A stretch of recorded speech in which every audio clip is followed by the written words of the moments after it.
Salut les amis, j'espère que vous allez bien, on se retrouve pour une nouvelle vidéo, on démarre avec cette date les amis. C'était il y a déjà 7 ans jour pour jour, le couronnement de Luka Modric, en tout cas la présentation du Ballon d'Or de Luka Modric au Bernabeu, la légende Luka qui fait les beaux jours maintenant de l'AC Milan et qui d'ailleurs véritablement a encore beaucoup de ballons. C'est peut-être d'ailleurs que le Real aurait dû lui proposer une année supplémentaire parce que les prestations du côté de l'Italie sont plus que satisfaisantes pour Luka Modric. Donc on aurait pu encore avoir au moins un an de Luka du côté du Real. Bon, voilà, l'histoire est faite ainsi. On lui souhaite le meilleur du côté de Milan et le meilleur évidemment pour la Coupe du Monde.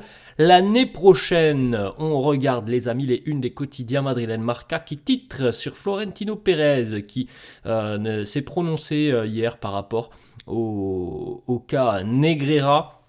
Alors voilà, il nous dit c'est tout simplement le plus gros scandale de l'histoire du football. Le cas Negreira n'étant pas encore tranché par la justice espagnole, je ne suis pas habilité tout simplement pour parler de ce dossier. Ensuite, la une du quotidien AS, Florentino calma justicia.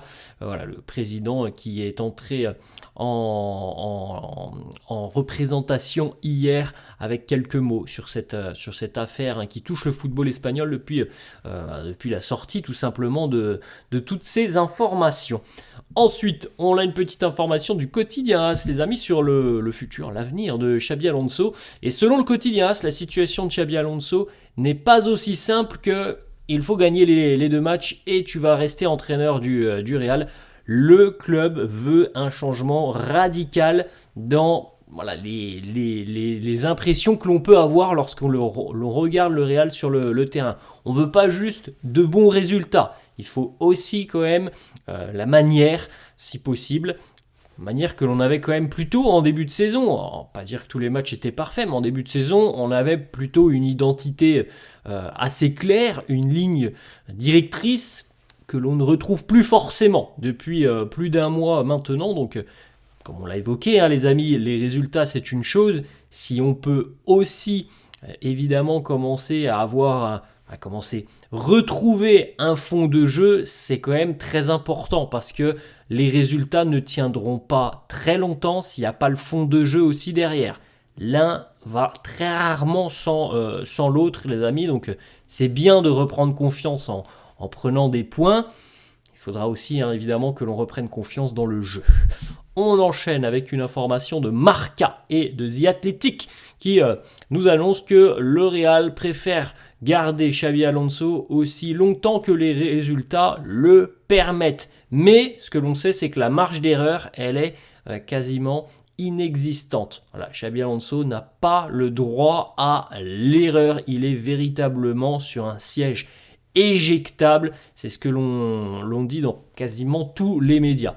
Fabrizio Romano aussi hier a fait le point sur la situation de Xabi en disant que voilà, pour le moment Xabi est l'entraîneur du Real, mais il est véritablement scruté, tous les regards se portent sur lui.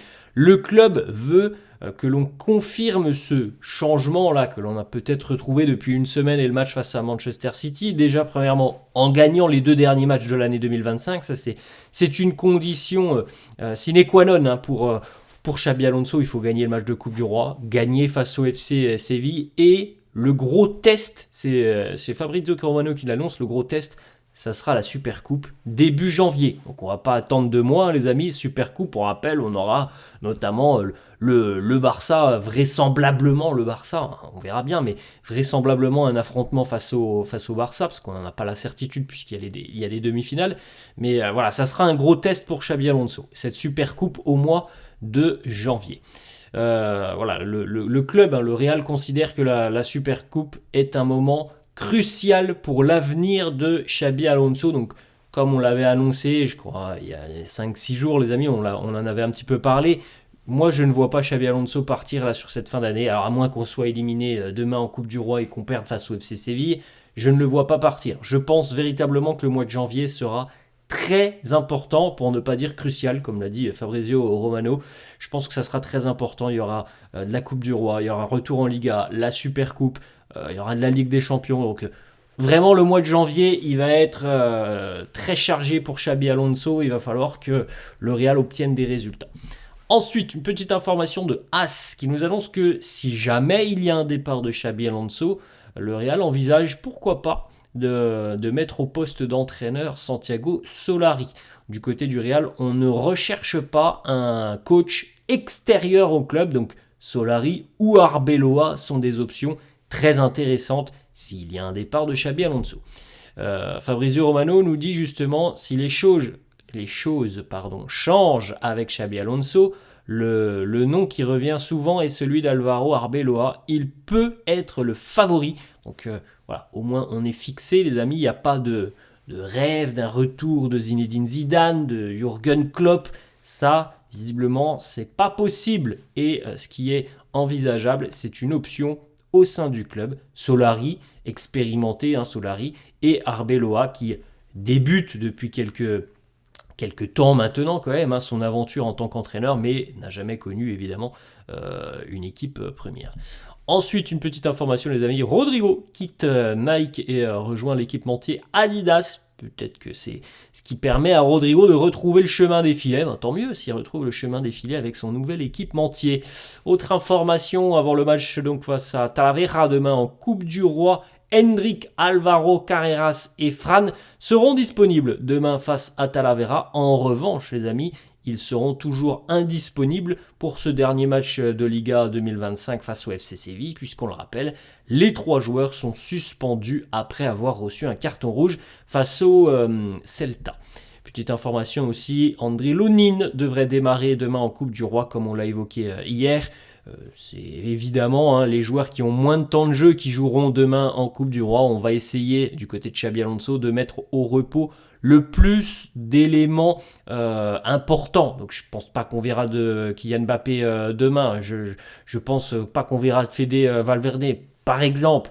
Je pense que voilà, on va essayer de mettre entre guillemets l'équipe B, même si au vu du nombre de blessures, je pense tout de même qu'il y aura peut-être un ou deux joueurs qui jouent habituellement et qui seront utilisés demain. Affaire à suivre aujourd'hui les amis, on aura la conférence de presse Xabi Alonso, on aura peut-être aussi la communication du groupe, peut-être que l'on aura des joueurs de l'équipe réserve qui vont venir un petit peu renforcer l'équipe première, donc affaire à suivre en tout cas normalement demain. Grande revue d'effectifs pour aussi un petit peu faire souffler ceux qui ont joué par exemple ce week-end face à Alaves en étant touché.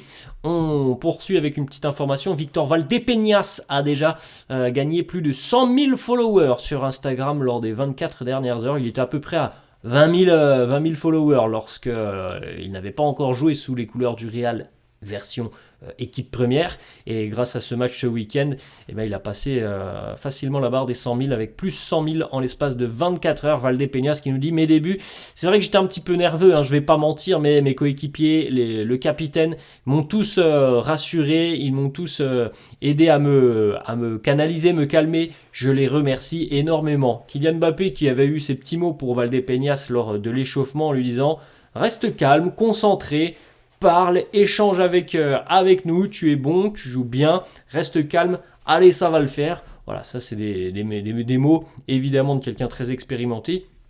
Et des mots évidemment aussi qui résonnent dans la tête d'un jeune joueur comme Valdepeñas quand tu vois Kylian Mbappé venir à tes côtés lors de l'échauffement et te distiller quelques conseils, c'est quand même plutôt sympa et je pense que ça doit être très rassurant pour un jeune joueur comme Valdepeñas. Victor Valdepeñas justement sur les réseaux sociaux nous dit depuis que je suis gamin, j'ai rêvé de ce moment. Hier, ce rêve est devenu réalité. J'ai fait mes débuts avec le Real Madrid en Liga. Je suis évidemment reconnaissant à ma famille, mes amis pour leur soutien inconditionnel, ainsi qu'à tous mes coachs, au staff qui m'a fait confiance, qui m'a donné cette chance et à tous ceux qui m'ont aidé tout au long de ce processus, tout au long de ces années. Maintenant, j'ai encore faim, je veux m'améliorer, je veux encore vivre de nombreux moments comme celui-là.